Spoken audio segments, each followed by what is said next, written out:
Hello, my name is Margaret Adele, and did you know your faves are problematic? It's something I've been thinking about a lot lately with the announcement of Midnight Sun and all the discourse for Twilight coming back. This time the discourse is a lot more analytical than it was before, whereas previously it was all, oh, look at those preteen girls and their sparkly vampires, and yes, heavily based in misogyny. This time there's a lot more emphasis on the actual work itself and the problems within it. And so I thought, what a perfect time to bring out a tag in which everyone takes a moment to stop and think about their favorites, the series, the books, the genres, the issues they have, the things they've defended, and take a deeper look to see what was problematic in your faves. Now, this is not to say that you are a bad person or a problematic person if your faves are problematic. At this point, the number of books that are truly without problems is a fairly small amount. Hopefully we'll work at it moving forward, but for now, you've probably read and liked a book that had something iffy about it. So I wanted to give everyone a chance to reflect on that and be on the lookout for the iffy things in books and be aware that you can like something while also addressing its issues. So let's start with the first question. Question number 1, what childhood favorite have you come to see in a new light? And for me, of course, this was always going to be The Secret Garden by Frances Hodgson Burnett. This is a story all about a young girl whose parents are killed while they're living in India, and she goes to live with a mysterious uncle in England that she doesn't really know, and discovers somewhere on the grounds there is a secret garden that she then decides she's going to unlock.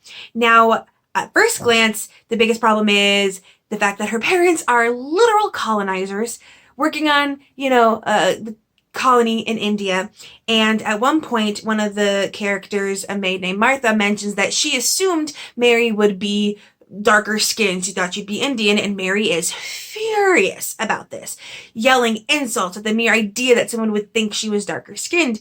Now, you're not supposed to connect with Mary. She's very obviously a brat at this point, but it's never addressed again. Her racism is never brought up. It is never shown to improve. It's just kind of dropped and never brought up again. There's also some certain other moments where a character offhandedly remarks about this one wife, and if she was nicer, her husband wouldn't be so mean, or something to that extent, which is kind of victim blaming, but that's kind of more of a throwaway line. There's also the struggle of basically the fact that she doesn't grieve her parents at all. It's not a realistic portrayal of grief in a child. Even if the parents were iffy, they were still her parents, but you don't really see her grieve all that much. So I've been thinking about this one a lot because, fun fact, I am actually writing a space opera retelling of this story, and I've been thinking a lot about how I would rework things moving forward for a modern day. And it's not entirely without merit. There are still some parts of this book that work really well, but there's also a lot that is a factor of its time. I believe this was written late Victorian, early Edwardian era, and it's definitely got those aspects. But it's still my favorite. It's still the book that started my love of reading, so I will always be beholden to it for that. But definitely my opinion has changed in recent years.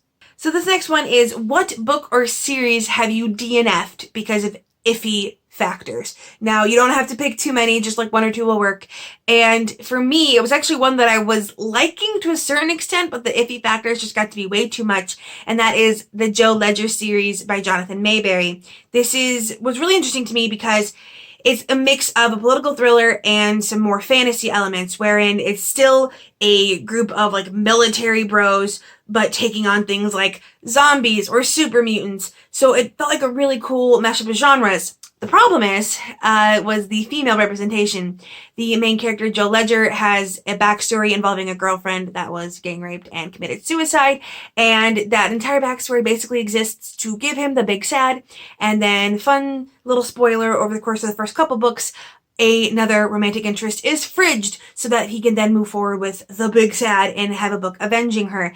And I was like, no. And it sucked because I actually kind of enjoyed the premise, but I got tired of women being treated like secondary characters to the men in there. And also, there was also like only ever one token woman for each side, like one token woman for the bad guys, one token woman for the good guys.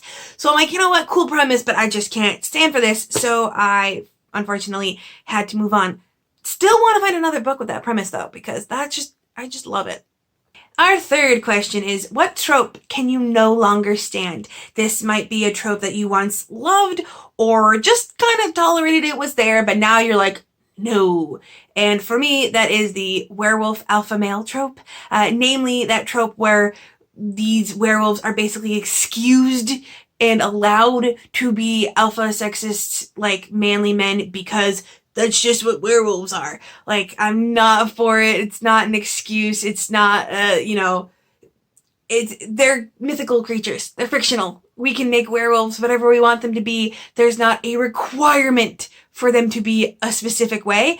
And it's not even true to nature. So let's just drop it and move forward. And before, I don't know that I really loved this trope, but I was okay with it. And then now it's like, if I see that in a werewolf book, like, I almost always avoid werewolf books now because it's so prevalent, but I will turn away from a book if it has that because it's just too much. Not a fan. This next question has 2 parts.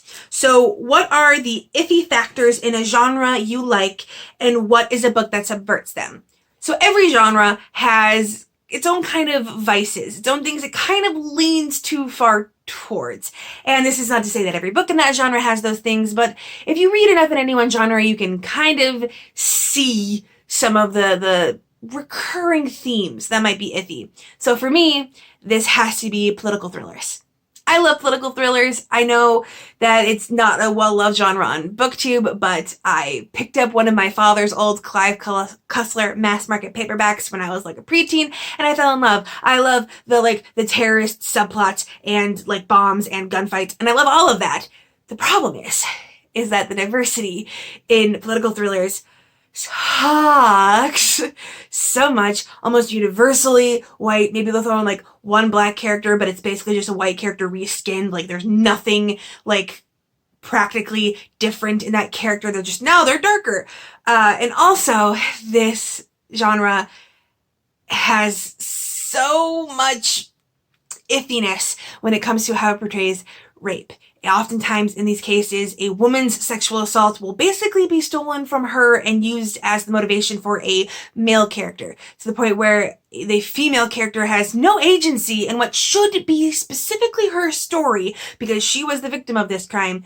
But no, we need to give the male character the big mad.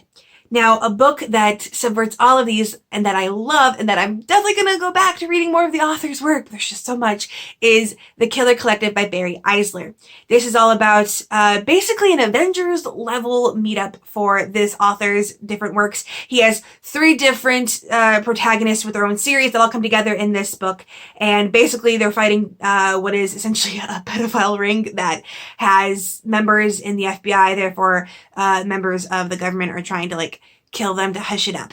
But what I loved about this is there's so much diversity here. There's the Japanese man, there is a Thai woman, and there is this character that is so incredibly strong and tough. They call him the Angel of Death, but who's a gay man with a boyfriend. I love this. I searched through this author's entire library to find this short story where it said Angel of Death gay man finds his boyfriend. 20 minutes searching just to find that short story. But also what I love is that the Thai woman is a survivor of the sex trafficking trade. If you know anything about Thailand, you know it's kind of a big issue over there. And I was really iffy when I first got this book for free off of Amazon Prime First Reads. Because again, the genre doesn't do very well with sexual assault stories, but Barry Eisler, did it beautifully with the character. She is always the one in control of her life, and her backstory is actually the reason she became who she was. She, by day, works with the FBI to shut down pedophile rings, and by night is a vigilante taking down rapists. And basically if the justice system isn't going to do the job, I will. And I loved her. And it was very respectful. And the author, at the end of the book, actually gives all these sources. And he bases his cases off of real cases. And so you can see all of the research that goes into it. And again, this was a kind of a crossover book for 3 different series. So now I'm like, okay, which one do I start with? It was really well done. The only thing that I would say was a little bit iffy was there was a little bit of Insta-girl hate when the female characters met, which would knock it down. But beyond that, It subverts a lot of your standard political thriller tropes, and I am super happy about it. This one is the hardest one. It's the hardest question for last. What is an Iffy genre, book, series, or bookish idea that you once defended and you shouldn't have? This could be anything from claiming that everything in Twilight was fine to mine, which is, I was once upon a time one of those people that was like, but historical accuracy, in essentially fighting against diversity, because history loves to erase diverse people from the historical narrative, to the extent that when someone's writing anything based in history, whether it's historical fiction or historical-based fantasy, they basically pretend that, like, gay people didn't exist back then, or they pretend that it was majority white, and they use the but historical accuracy as the excuse. And I really don't hold with it anymore after actually getting a history degree and realizing how much history lies to you, and how much, yes, like Oscar Wilde was a chaos queer centuries ago. Like, they existed. So I can no longer defend this one. And also, I've seen the idiocy in trying to defend it at all when it comes to historical fantasy. Because the minute you involve fantasy and dragons and whatever, you give up the argument of historical accuracy, especially when a lot of those like medieval-esque fantasies aren't really medieval. They're more like Ren Fair fantasies, where it's like some vague generic ye olden times. So no, y'all can toss in some diversity in there. And I am very sad that I used to defend that argument, because looking back, it's always been a stupid argument, and it's always been an argument that has been propelled by myths that have been perpetrated by white historians. So I'm annoyed with myself at that, but I recognize that it is not a decent argument, and that if you are going to be doing your research into it, you can also do the research to show what diverse people were there, because there is, in fact, a very powerful historical character who was a super short neurodiverse black woman that came up to be a mythical figure of almost legendary proportions with all the people she saved. That sounds like forced diversity, and yet Harriet Tubman existed. So definitely not a fan of how I defended that one, but I have grown. I have moved forward. Low-key afraid of what I'll say in the future I shouldn't have defended now, but let's hope we don't come to that. So this is a tag video. Obviously, I must tag other people. And so I picked 3 of my new friends from the BookTube Hype Squad who I know are the kind of analytical persons that can reevaluate their faves and look back on years past and see what they need to rethink or what they have rethought. So I am tagging Cecilia from That Disney Chick, Lizzie from Lizzie Creative, and Ashley from Ashley Faith. I'm sure Ashley will have a fun time with this, as she is the biggest twihard. So thank you so much for watching. If you would like to do this tag, please feel free to. I think we could all use a little bit more reflection in our own bookish tastes. And with nothing else to say, I hope you have a wonderful day and a marvelous tomorrow.